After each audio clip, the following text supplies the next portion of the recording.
2023 में ज़ीरोधा में बिना किसी प्रॉब्लम के अगर आप अपना अकाउंट खोलना चाहते हो तो इस वीडियो में आपको पूरा शुरू से लेकर आखिरी तक स्टेप बाय स्टेप हर एक चीज के बारे में बताऊंगा, ताकि जब आप अपना अकाउंट खोलो तो आपको कोई भी प्रॉब्लम ना आए।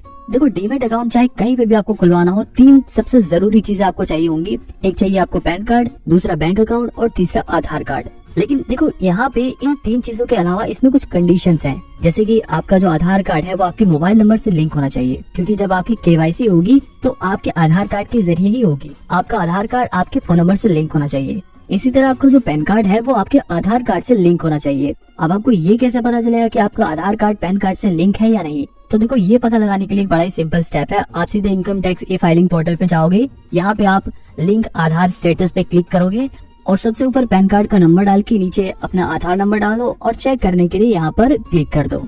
इसके बाद आपकी स्क्रीन पे एक ऐसा मैसेज आ जाएगा जिसमें लिखा रहेगा कि आपका आधार कार्ड आपके पैन कार्ड से लिंक है या नहीं है। अगर आपका पैन कार्ड आधार कार्ड से लिंक है तो आप अपना डीमैट अकाउंट खुलवा सकते हो, कोई भी दिक्कत नहीं आएगी। लेकिन अगर आपका आधार कार्ड पैन कार्ड से लिंक नहीं है तो आपका डीमैट अकाउंट नहीं खुल पाएगा। आप बाकी सारे प्रोसेस तो भर दोगे, बाद में कैंसिल लिखा जाएगा या फिर पेंडिंग में चला जाएगा। इसलिए आपको यहाँ पर ध्यान देना है, अगर आपका पैन कार्ड आधार कार्ड से लिंक नहीं है तो सबसे पहले उसे लिंक कराओ, वरना डीमैट अकाउंट खुलवाना तो छोड़ो, आप बाकी सर्विसेज भी नहीं ले पाओगे। आपका पैन कार्ड 30 जून के बाद इनवैलिड हो जाएगा, मतलब वो बेकार हो जाएगा, वो मान्य नहीं रहेगा।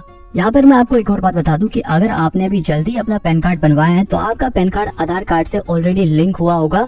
आपको ऐसा करने की कोई जरूरत नहीं है। फिर भी अगर आपके दिमाग में डाउट है तो आप यहाँ पे आसानी से चेक कर सकते हो, बिल्कुल सिंपल सा प्रोसेस है। डीमैट अकाउंट को लेकर लोगों के दिमाग में ना कई कॉमन डाउट होते हैं, कई कॉमन सवाल होते हैं, जिसके बारे में आपको अभी बता देता हूँ। सबसे पहला डाउट ये होता है कि भाई डीमैट अकाउंट होता क्या है? तो देखो, डीमैट अकाउंट सिंपली बताऊं तो बिल्कुल हमारे बैंक अकाउंट की तरह होता है। जैसे बस बैंक अकाउंट में हमारे पैसे जमा होते हैं तो डीमैट अकाउंट में हमारे शेयर्स जमा होते हैं। ठीक है। एक और चीज जो लोगों के दिमाग में आती है कि अगर मेरे को अपना डीमैट अकाउंट यूज नहीं करना तो क्या मैं उसे बाद में बंद करवा सकता हूँ? तो देखो भाई, आप बिल्कुल अपना डीमैट अकाउंट बंद करा सकते हो, कोई भी दिक्कत नहीं है इसमें।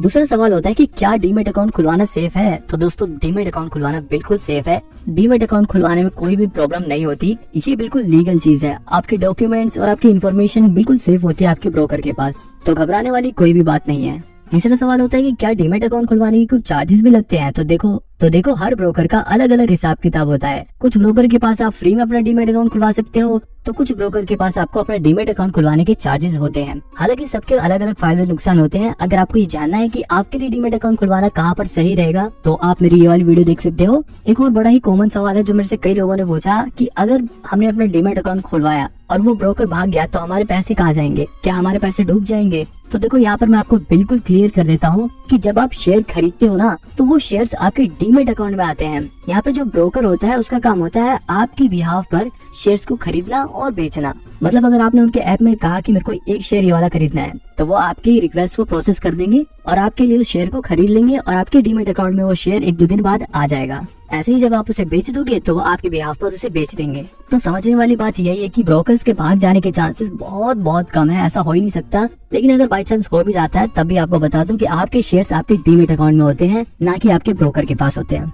एक आखिरी डाउट और लोगों के दिमाग में होता है कि अगर हमने एक ब्रोकर के पास अपना डीमैट अकाउंट खोला, सपोज करो आपने ग्रो में अपना डीमैट अकाउंट खोला, तो क्या आप उस डीमैट अकाउंट को ज़ीरोधा में इन्वेस्ट करने के लिए यूज कर सकते हो? तो यहाँ पर मैं आपको बता दूं कि हर ब्रोकर अपने पास अलग अलग डीमैट अकाउंट खोलते हैं। मतलब अगर आपने ग्रो में अपना डीमैट अकाउंट खुलवाया तो आप उस डीमैट अकाउंट को ज़ीरोधा में यूज नहीं कर सकते। आपको हर ब्रोकर के पास अलग अलग डीमैट अकाउंट खुलवाना होता है। यहाँ पर मैं आपको बता दूं कि आप एक साथ कई सारे ब्रोकर के पास अपना डीमैट अकाउंट खुलवा सकते हो। मतलब आप मल्टीपल डीमैट अकाउंट भी खुलवा सकते हो, कोई भी दिक्कत नहीं है। ओके, तो ये सभी चीजें आपके समझने के लिए बहुत ज्यादा जरूरी थी। अब अगर आप ज़ीरोधा में बिना किसी प्रॉब्लम के अकाउंट खोलना चाहते हो तो सबसे पहले डिस्क्रिप्शन में दिए हुए लिंक पर क्लिक करना है। उस लिंक पर क्लिक करते ही अगर आप चाहे फोन यूज करो या लैपटॉप यूज करो, आपके ब्राउजर पे एक ऐसा पेज खुल जाएगा। यहाँ पर आप देखोगे, यहाँ पर आपके पास साइन अप नाउ का ऑप्शन दिखेगा। इसके नीचे यहाँ पर आपको अपना मोबाइल नंबर डालना है और फिर कंटिन्यू पर क्लिक कर देना है। इसके बाद आपके फोन में OTP आ जाएगा और यहाँ पर OTP डालकर कंटिन्यू कर देना है। इसके बाद ये आपसे आपकी डिटेल पूछेगा। आप यहाँ पर कंटिन्यू विद गूगल से करके भी कर सकते हो और आप मैन्युअली नीचे आप अपना नाम और ईमेल आईडी डालकर कंटिन्यू कर सकते हो। इसके बाद आपने जो भी जीमेल आईडी डाली है उस पे OTP आ जाएगा। अब यहाँ पर आपको वो OTP कॉपी करके यहाँ पे पेस्ट कर देना है और फिर कंटिन्यू कर देना है। अब यहाँ से आपका अकाउंट ओपनिंग का पहला स्टेप चालू होता है। सबसे पहले स्टेप में सबसे ऊपर आपको पैन कार्ड का नंबर डालना है। आपको अपने पैन कार्ड का नंबर यहाँ पर मिल जाएगा। इसके बाद नीचे आपको अपनी डेट ऑफ बर्थ डाल के कंटिन्यू कर देना है। इसके बाद सेकंड स्टेप खुल जाएगा जिसमें आपसे अकाउंट ओपनिंग फीस मांगेगा। जैसा कि मैंने आपको बताया था कि किसी ब्रोकर में अकाउंट ओपनिंग फीस भी लगती है, यहाँ पर आपसे ज़ीरोधा अकाउंट ओपनिंग फीस 200 रुपए ले रहा है। इस वाले पोर्शन में देख सकते हो आप इक्विटी, एफएनओ, करेंसी, कमोडिटी सब पे टिक लगा हुआ है और ये जो 200 रुपए है वो इन सभी का है। आप इनमें से अगर कोई चीज हटाना चाहो तो हटा सकते हो, लेकिन तब भी आपके 200 रुपए लगेंगे। इसलिए बेहतर यही होगा कि आप इन सब में टिक लगे रहने दो। क्या पता फ्यूचर में कमोडिटी या एफएनओ में इन्वेस्ट करना चाहो तो बाद में काम आएगा, तो इसलिए आप इन सब में टिक लगे रहने दो। इसके बाद नीचे स्क्रॉल करोगे तो यहाँ पे लिखा है पे यूजिंग यूपीआई। इसके अलावा आप नेट बैंकिंग या वॉलेट से भी चूज कर सकते हो, लेकिन हम यहाँ पे यूपीआई से ही पेमेंट करेंगे। इस बॉक्स में आपको अपनी यूपीआई आईडी डालनी है। आप अगर पेटीएम यूज करते हैं तो लास्ट में @पेटीएम, अगर आप फोन पे यूज करते हैं तो लास्ट में @YBL आएगा। यहाँ पर अपनी आईडी डालने के बाद आपको पे एंड कंटिन्यू पर क्लिक कर देना है। अब यहाँ पर आपने जिस भी ऐप की यूपीआई आईडी डाली है उस ऐप पर मैसेज पहुंच जाएगा जहाँ पर आपको जाकर पेमेंट करनी है, और जैसे ही वहाँ पर पेमेंट सक्सेसफुल हो जाएगी यहाँ पर ये पेज रिफ्रेश हो जाएगा और अगला पेज खुल जाएगा। जैसे यहाँ पर आधार KYC का ऑप्शन खुल गया है, यहाँ पर आपको कंटिन्यू टू डिजी लॉकर पे क्लिक कर देना है। यहाँ पर मेरी पहचान नाम से एक पेज खुल जाएगा जिसके अंदर यहाँ पर आपको अपना आधार कार्ड का नंबर डालना है। आधार कार्ड नंबर डालने के बाद नीचे यहाँ पर आप देख सकते हो इस कैप्चा को देखकर यहाँ पर फिल करना है और फिल करने के बाद नेक्स्ट पर क्लिक कर देना है। इसके बाद जो भी आपका फोन नंबर लिंक था आधार कार्ड से उस पे OTP पहुंच जाएगा। अब अगर आपका आधार कार्ड आपके फोन नंबर से लिंक नहीं होगा तो आपके पास वो मैसेज नहीं पहुंचेगा। इसलिए मैंने आपको वीडियो की शुरुआत में ही बताया था कि आपका आधार कार्ड आपके फोन नंबर से लिंक होना चाहिए, और अगर लिंक है तो आपके पास तुरंत ऐसा OTP आ जाएगा। आपको वो OTP कॉपी करके यहाँ पे पेस्ट कर देना है और फिर कंटिन्यू कर देना है। इसके बाद एक ऐसा पेज खुल जाएगा जहाँ पर ये आपसे आपके डिजी लॉकर का पिन पूछेगा। अगर आपको आपका डिजी लॉकर का पिन याद है तो आप यहाँ पे फिल कर सकते हो। अगर आप अपना पिन भूल गए हो और आपको याद नहीं तो आप यहाँ पे फॉरगेट सिक्योरिटी पिन पे भी क्लिक करके अपना पिन पता लगा सकते हो, लेकिन मुझे अपना पिन याद है तो मैं यहाँ पर अपना पिन फिल कर दूंगा और फिर कंटिन्यू पर क्लिक कर दूंगा। इसके बाद एक ऐसा पेज खुल जाएगा जिसमें लिखा है कि ये आपसे आपकी कंसेंट मांग रहा है कि डिजी लॉकर में पड़े डॉक्यूमेंट्स को ये ज़ीरोधा के साथ शेयर कर सके। तो यहाँ पर आपको अलाउ कर देना है। इसमें कोई भी दिक्कत वाली बात नहीं है, बिल्कुल सेफ है। तो यहाँ पर अलाउ करते ही जैसे ही ज़ीरोधा आपके डॉक्यूमेंट को फैच कर देगा तो यहाँ पे सक्सेस लिखा आ जाएगा और आपका आधार KYC वाला प्रोसेस आगे बढ़ जाएगा। अब यहाँ पर सबसे ऊपर आपसे आपका मैरिटल स्टेटस पूछेगा, तो अगर आप मैरिड है तो मैरिड पर क्लिक कर सकते हैं। इसके बाद नीचे अपने पेरेंट्स का नाम डालना है। सबसे ऊपर आपको अपने फादर का नाम डालना है और नीचे आपके फादर का लास्ट नेम डालना है। इसके बाद आपको अपनी माताजी का नाम डालना है और फिर उनका आखिरी नाम डालना है। नाम डालने के बाद यहाँ पर बैकग्राउंड का ऑप्शन खुल जाएगा जिसमें सबसे ऊपर पहले पूछेगा आपसे आपकी एनुअल इनकम। आप एक साल में जितना भी कमाते हैं उस हिसाब से यहाँ पर चूज कर सकते हैं। अगर आप अभी स्टूडेंट है और आप कुछ नहीं कमाते तो आप बिलो 1 लाख पे क्लिक कर सकते हैं। इसके बाद यहाँ पे लिखा है fund and security settlement preference. इसमें बेसिकली ये चूज करना होता है कि आप जो सिक्योरिटीज खरीदोगे उनकी सेटलमेंट कब तक हो जानी चाहिए। अगर आपको जल्दी जल्दी सेटलमेंट चाहिए तो आप कम वाला ऑप्शन चूज कर सकते हो, लेकिन मुझे कोई दिक्कत नहीं है तो मैं यहाँ पर वंस एवरी कैलेंडर क्वार्टर को चूज कर लूंगा। इसके बाद नीचे पूछ रहा है आपसे आपका ट्रेडिंग एक्सपीरियंस पूछेगा कि आपको ट्रेडिंग करने का कोई एक्सपीरियंस है, आपको शेयर्स में इन्वेस्ट करने का कोई एक्सपीरियंस है। अगर है तो आप चूज कर सकते हो, और अगर आप बिल्कुल नए हो तो आप न्यू वाला ऑप्शन चूज कर सकते हो। इसके बाद ये आपसे पूछेगा आपका ऑक्यूपेशन। अगर आप बिजनेस करते हो तो आप वो वाला ऑप्शन चूज कर सकते हो। अगर आप प्राइवेट नौकरी करते हो तो प्राइवेट सेक्टर चूज कर सकते हो। सरकारी नौकरी करते हो तो वाला ऑप्शन चूज कर सकते हो। मतलब आप जो भी काम करते हो आपको वो यहाँ पर चूज करना है। इसके बाद ये पूछ रहा है are you politically exposed person. Basically यहाँ पर ये पूछ रहा है कि क्या आप कोई नेता वेता तो नहीं हो या आप किसी नेता वेता के रिलेशन में तो नहीं हो। अगर हो तो आपको यहाँ पे वो डिटेल्स फिल करनी है, बस और कुछ नहीं। अगर आप हो तो यहाँ पे आपको डिटेल्स चूज करनी है, वरना नो पे क्लिक करके आगे बढ़ जाना है और फिर हम कंटिन्यू पर क्लिक कर देंगे। इसके बाद बैंक अकाउंट लिंक करने का पेज खुल जाएगा। अब यहाँ पर आपके पास 2 ऑप्शन है। आप अपना बैंक अकाउंट IFSC कोड के जरिए लिंक करना चाहोगे या अपनी UPI आईडी के जरिए। तो देखो UPI आईडी वाला ऑप्शन अभी नया नया है और IFSC कोड वाला पुराना ऑप्शन है। तो यहाँ पर मैं IFSC कोड वाला ही प्रेफर करूंगा। अगर आप चाहो तो UPI आईडी वाला भी ऑप्शन चूज कर सकते हो। उसमें सिर्फ आपको UPI आईडी डालनी है और फिर वेरीफाई कर देना है। और अगर आप IFSC वाला चूज करते हो तो सबसे ऊपर आपको अपने बैंक की ब्रांच का IFSC कोड डालना है। आप जैसे ही अपने बैंक का IFSC कोड डालोगे नीचे ऑटोमेटिकली MICR कोड आ जाएगा, आपको चूज कर देना है। यहाँ पे देख लेना वो सही है या नहीं है। अगर आपने सही FSC कोड डाला है तो सही दिखाएगा। इसके बाद नीचे आपको अपने बैंक का अकाउंट नंबर डालना है और फिर नीचे एक बार और अपना अकाउंट नंबर डालकर कंफर्म कर देना है। अब यहाँ पर ऑटोमेटिकली नीचे सारी डिटेल्स दिखा देगा कि आपका बैंक अकाउंट ये है, आपकी ब्रांच का नाम दिखा देगा। और इसके बाद नीचे यहाँ पर आपको एक छोटा सा बॉक्स दिख रहा है, यहाँ पे टिक लगा देना है और फिर नीचे जो दूसरा चेक बॉक्स दिया है उसमें भी टिक लगा देना है, जिसमें लिखा है कि आप ज़ीरोधा को ऑथराइज कर रहे हो कि आपके जरिए वो आपके डीमेट अकाउंट से शेयर्स को खरीद सके और बेच सके। बेसिकली जितने भी चेक बॉक्स है उन सब में आपको क्लिक कर देना है। आप इन्हें पढ़ सकते हो।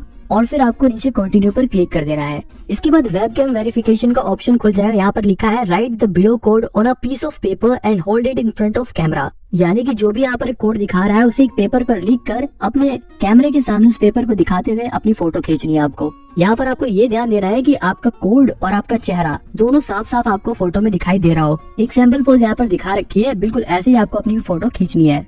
अपनी फोटो को कैप्चर करने के बाद यहाँ पर अपलोड डॉक्यूमेंट का ऑप्शन खुल जाएगा। सबसे ऊपर यहाँ पर आपसे मांग रहा है इनकम प्रूफ। देखो, अगर आपको फ्यूचर एंड ऑप्शंस में इन्वेस्ट करना है तब आपको यहाँ पर इनकम प्रूफ देना पड़ेगा। अगर आपके पास इनकम प्रूफ नहीं है तो अभी इस ऑप्शन को रहने तो आप इसे बाद में भी फिल कर सकते हो, लेकिन अगर आप फ्यूचर एंड ऑप्शन में इन्वेस्ट नहीं करना चाहते तो इसे आप छोड़ भी सकते हो, ये कोई ज्यादा जरूरी नहीं है। मैं यहाँ पर आपको ये क्लियर कर देता हूँ कि इक्विटी में इन्वेस्ट करना अलग चीज है और फ्यूचर एंड ऑप्शन में इन्वेस्ट करना अलग चीज है। तो बेसिकली अगर आप सिर्फ इन्वेस्टिंग करना चाहते हैं तो आप इसे छोड़ भी सकते हो। इसके बाद नीचे यहाँ पर आपको सिग्नेचर की फोटो अपलोड करनी है, तो यहाँ पर आपको एक खाली पेपर पर साइन करके उसकी फोटो खींचकर अपलोड कर देनी है। ध्यान देने वाली चीज यहाँ पर ये है कि आप जो साइन करोगे वो पेंसिल से नहीं होना चाहिए या फिर किसी स्केच पेन से नहीं होना चाहिए, सिर्फ पेन का इस्तेमाल करके ही आपको साइन करना है और अपलोड करना है। सिग्नेचर अपलोड करने के बाद नीचे पैन कार्ड की फोटो अपलोड करनी है, तो अब यहाँ पर आप अपने पैन कार्ड की फोटो खींचो और उसे अपलोड कर दो। यहाँ पर सिग्नेचर और पैन कार्ड की फोटो अपलोड करना कंपलसरी है, लेकिन इनकम प्रूफ देना कंपलसरी नहीं है। अगर आप फ्यूचर एंड ऑप्शन में इन्वेस्ट करना चाहते हो तभी आपको इनकम प्रूफ देना है। इसके बाद अगर आप कंटिन्यू पर क्लिक करोगे तो आपके पास नॉमिनी की डिटेल्स फिल करने का ऑप्शन खुल जाएगा। देखो, नॉमिनी का मतलब होता है कि अगर आपको कुछ हो जाता है तो आपके बाद आपके वो जो शेयर्स है वो आपकी नॉमिनी को ट्रांसफर हो जाएंगे, यानी कि जिस व्यक्ति को आपने चुना है वो शेयर्स उसके पास चले जाएंगे। बेसिकली जैसे बैंक में नॉमिनी होता है ना कि हमारे बाद हमारे पैसे उनको मिल जाए, ऐसे ही डीमेट अकाउंट में भी होता है, आपके बाद आपके वो शेयर्स आपके नॉमिनी को मिल जाएंगे। तो यहाँ पर आप देखो, यहाँ पे लिखा है कि आप ज्यादा से ज्यादा 3 नॉमिनी ऐड कर सकते हो अपने डीमेट अकाउंट में, और अगर आप जो नॉमिनी ऐड कर रहे हो वो एक बच्चा है तो आपको उसके गार्जियन की भी आइडेंटिटी प्रूफ सबमिट करनी होगी। बेसिकली अगर आप उम्र दराज व्यक्ति हैं और आप चाहते हैं कि आपका पोता आपका नॉमिनी हो तो यहाँ पर आपको उसके गार्जियन यानी कि उसके फादर की भी आइडेंटिटी प्रूफ डालनी होगी। अगर अभी आपके पास उनके डॉक्यूमेंट अवेलेबल नहीं है तो आप इस ऑप्शन को स्किप करके आगे बढ़ सकते हो, लेकिन मैं यहाँ पर एक नॉमिनी ऐड करके आपको दिखा देता हूँ। यहाँ पर हम ऐड नॉमिनी वाले ऑप्शन पे क्लिक करेंगे तो नॉमिनी 1 का एक पेज खुल जाएगा। यहाँ पर सबसे ऊपर नॉमिनी का नाम पूछेगा, तो यहाँ पर आपको वो नेम फिल कर देना है जिस किसी को भी आप नॉमिनी बनाना चाहते हो। इसके बाद आपको उनकी डेट ऑफ बर्थ यहाँ पर फिल कर देनी है। इसके बाद यहाँ पर आपको नॉमिनी की ईमेल आईडी डालनी है, अगर है तो डाल दो, नहीं है तो आप अपनी भी डाल सकते हो। नीचे आपको उस नॉमिनी का मोबाइल नंबर फिल कर देना है। इसके बाद नीचे मेन चीज पूछेगा कि परसेंटेज ऑफ शेयर्स, अगर आपको कुछ हो जाता है तो आपके पास जो आपके शेयर्स है उनकी कितनी परसेंटेज आपके नॉमिनी के पास जाए। तो यहाँ पर परसेंटेज भी आप अपने हिसाब से चूज कर सकते हो। जैसे मैं यहाँ पर 100% चूज कर देता हूँ तो ये सारे 100% शेयर हैं वो मेरे नॉमिनी के पास पहुँच जाएंगे। ये जब काम आता है, मान लो अगर आपने 2 नॉमिनी ऐड कर दिए तो आप यहाँ पर 50% नॉमिनी 1 के लिए चूज कर सकते हो, 50% नॉमिनी 2 के लिए चूज कर सकते हो। मतलब दोनों नॉमिनी को आपके आधे आधे शेयर्स मिल जाएंगे। अब ये पूछेगा द नॉमिनी इज माई, मतलब आपका और नॉमिनी का रिलेशन क्या है, मतलब नॉमिनी आपका लगता क्या है। तो अगर वो आपके फादर हैं, आपकी मदर हैं, तो आपको वो चूज करना है। अगर आपकी वो डॉटर है या सन है तो आपको वो यहाँ पर चूज कर देना है। इसके बाद ये आपसे नॉमिनी की आइडेंटिटी प्रूफ मांगेगा, तो यहाँ पर आप आइडेंटिटी प्रूफ के लिए आप उनका आधार कार्ड लगा सकते हो, मतलब नॉमिनी के आधार कार्ड की फोटो यहाँ पर आपको अपलोड कर देनी है। इसके बाद ये पूछेगा कि क्या आपका जो नॉमिनी है उसका एड्रेस और आपका एड्रेस सेम है, तो अगर है तो यहाँ पर टिक लगा दो, अगर नहीं है तो आप उसका एड्रेस भी यहाँ पर फिल कर सकते हो। अब देखो यहाँ पर नॉमिनी 1 की सारी डिटेल ऐड हो गई है। अगर आपको दूसरा नॉमिनी भी ऐड करना है तो आप यहाँ पर ऐड अनदर नॉमिनी पे क्लिक कर सकते हो, लेकिन मुझे यहाँ पर सिर्फ एक ही नॉमिनी ऐड करना था तो मैं यहाँ पर कंटिन्यू कर देता हूँ। अब फाइनली इसका लास्ट स्टेप चालू हो जाता है जिसमें यहाँ पर ये आपसे ई साइन मांगेगा। यहाँ पर आपको ज्यादा कुछ नहीं करना, बस ई साइन पे क्लिक करना है और क्लिक करने के बाद थोड़ा लोडिंग होगा। उसके बाद एक ऐसा पेज खुल जाएगा जहाँ पर टर्म्स एंड कंडीशंस लिखी होगी। इसके बाद प्रोसीड टू ई साइन पे क्लिक करना है आपको। क्लिक करते ही आपके पास एक नया पेज खुल जाएगा। यहाँ पर ये लिखा है ना आई हियर बाय ऑथराइज, इस चेक बॉक्स में आपको टिक लगाना है और फिर नीचे यहाँ पर इस बॉक्स में आपको अपना आधार कार्ड नंबर फिर से डालना है और सेंड ओटीपी पर क्लिक कर देना है। ऐसा करते ही आपके पास फिर से एक ओटीपी आएगा और उस ओटीपी को आपको कॉपी करना है और यहाँ पर पेस्ट करके वेरीफाई ओटीपी पर क्लिक कर देना है। इसके बाद ये थोड़ा लोड होगा, आपको बैक नहीं करना है, यहाँ पर बस आगे होने देना है और फिर यहाँ पर आपकी प्रोफाइल सक्सेसफुली वेरीफाई हो जाएगी। अब यहाँ पर पूरा एक डॉक्यूमेंट दिखाएगा, एक लंबा चौड़ा। आप इस डॉक्यूमेंट को पढ़ सकते हो जिसमें आपकी वही सारी डिटेल्स लिखी हुई है जो अब तक आपने डिटेल्स भरी थी ना, वही सारी डिटेल्स यहाँ पर इस पेज में दिखाएगा। आप इन्हें पढ़ने के बाद साइन नाउ पर क्लिक कर सकते हो। साइन नाउ पर क्लिक करते ही एक बार फिर से वैसा ही पेज खुल जाएगा, जहाँ पर आपको फिर से अपना आधार कार्ड नंबर डालना है और इस चेक बॉक्स में टिक करने के बाद सेंड OTP पर क्लिक करना है। जिसके बाद जो OTP आया है उसे यहाँ पर फिल करके वेरीफाई OTP पर क्लिक कर देना है। ऐसा करने के बाद ही साइन सक्सेसफुली लिखा आ जाएगा और आपका ये लास्ट स्टेप कंप्लीट हो जाएगा। अब देखो यहाँ पर लिखा आ रहा है ई साइन डॉक्यूमेंट। आपका डॉक्यूमेंट जो है वो ई साइन हो चुका है। आपने इस डॉक्यूमेंट को यहाँ पर क्लिक करके डाउनलोड भी कर सकते हो। इसके बाद फिनिश वाले ऑप्शन पे क्लिक कर देना है। अब आपका जो अकाउंट ओपनिंग का प्रोसेस था वो कंप्लीट हो चुका है, लेकिन अभी भी आपका अकाउंट खुला नहीं है। अब इसके बाद चालू होगा अकाउंट एक्टिवेशन का प्रोसेस। यहाँ पर देखो लिखा आ रहा है ना, congratulation your application is completed. अब आपका जो एप्लीकेशन था उसकी वेरिफिकेशन होगी, जिसके लिए थोड़ा टाइम लेगा। ज्यादा से ज्यादा 72 घंटे में आपकी वेरिफिकेशन कंप्लीट कर देगा। आप अपनी जीमेल आईडी चेक करोगे तो यहाँ पर फॉर्म रिसीव का एक मैसेज आया होगा आपके पास। यहाँ पर आप अपनी एप्लीकेशन को ट्रैक भी कर सकते हो, जिसके लिए यहाँ पर आपको अपना मोबाइल नंबर डालना है और कंटिन्यू पर क्लिक करना है, OTP सबमिट करना है। जिसके बाद आपके एप्लीकेशन का स्टेटस दिखा देगा। तो कुल मिलाकर यहाँ पर आपको थोड़ी देर इंतजार करना है। एक बार वेरिफिकेशन कंप्लीट हो जाएगी तो यहाँ पर ऐसा लिखा आ जाएगा कि योर अकाउंट इज एक्टिव, यानी कि आपका अकाउंट जो है वो एक्टिव हो चुका है और आपकी जो क्लाइंट आईडी है वो यहाँ पर आपको दिखा देगा। इसी क्लाइंट आईडी का इस्तेमाल करके आपको अब लॉगिन करना है। तो यहाँ से आप अपनी इस क्लाइंट आईडी को कॉपी कर लेते हैं और जीरोधा काइट ऐप को डाउनलोड करने के बाद उसे इंस्टॉल कर लेते हैं। और यहाँ पर लॉगिन टू काइट लिखा है, यहाँ पे क्लिक करने के बाद सबसे ऊपर यूजर आईडी लिखा है ना, यहाँ पर आपको वो आईडी पेस्ट कर देनी है। और अब यहाँ पर ये आपसे पासवर्ड पूछेगा, लेकिन आपको तो पासवर्ड मालूम नहीं क्योंकि अभी तक आपने कोई पासवर्ड सेट ही नहीं किया। तो आपको ज्यादा कुछ नहीं करना, बस लॉगिन पे क्लिक करो। तो यहाँ पे देखो नीचे लिखा हुआ आ रहा है ना, your account has no password, मतलब आपके पास तो कोई पासवर्ड है ही नहीं। Please use the don't forget password option to do a reset, मतलब आपको जो फॉरगेट यूजर आईडी पासवर्ड वाला ऑप्शन लिखा है ना, यहाँ पर क्लिक करना है और आपको अपना पासवर्ड रीसेट करना है। यहाँ पर क्लिक करने के बाद I remember my user ID पे क्लिक रहेगा और नीचे आपको यूजर आईडी फिल करनी है। आपको अपना पैन कार्ड नंबर फिल करना है और यहाँ पर आपको ऑप्शन चूज करना है, ईमेल आईडी पे आप OTP चाहेंगे या SMS पे, कोई भी आप चूज कर सकते हो। और फिर अपनी ईमेल आईडी डालने के बाद कैप्चा फिल करने के बाद आप अपना पासवर्ड रीसेट कर सकते हो। पासवर्ड एक बार रीसेट होने के बाद आप अपनी वही लॉगिन आईडी डालकर और अपना नया पासवर्ड डालकर लॉगिन कर सकते हो। यहाँ पर आपकी जीरोधा ऐप की सिक्योरिटी को बढ़ाने के लिए 2 फैक्टर सिक्योरिटी का ऑप्शन एनेबल करने को कह रहा है। मतलब अगर आप इसे एनेबल कर दोगे तो आपके फिंगरप्रिंट के जरिए ही जीरोधा ऐप खुलेगा और कोई आपके इस ऐप को खोल नहीं पाएगा। यहीं पर ये प्रोसेस कंप्लीट हो जाता है। आप यहाँ पे इन शेयर्स को देख सकते हो, ये जो शेयर्स है इनका प्राइस दिखा रहा है। आप नीचे यहाँ पे ऑर्डर का ऑप्शन देख सकते हो, पोर्टफोलियो, टूल्स और यहाँ पे आपकी प्रोफाइल, ये सब दिखा रहा है। अगर आप ये सीखना चाहते हो कि जीरोधा ऐप को इस्तेमाल कैसे करते हैं, जीरोधा ऐप में शेयर्स को कैसे खरीदते हैं, तो आप मेरी राइट वाली वीडियो को देख सकते हो। और अगर आपको ये जानना है कि एक बढ़िया शेयर कैसे चूज करते हैं तो आप मेरी लेफ्ट वाली वीडियो को देख सकते हो।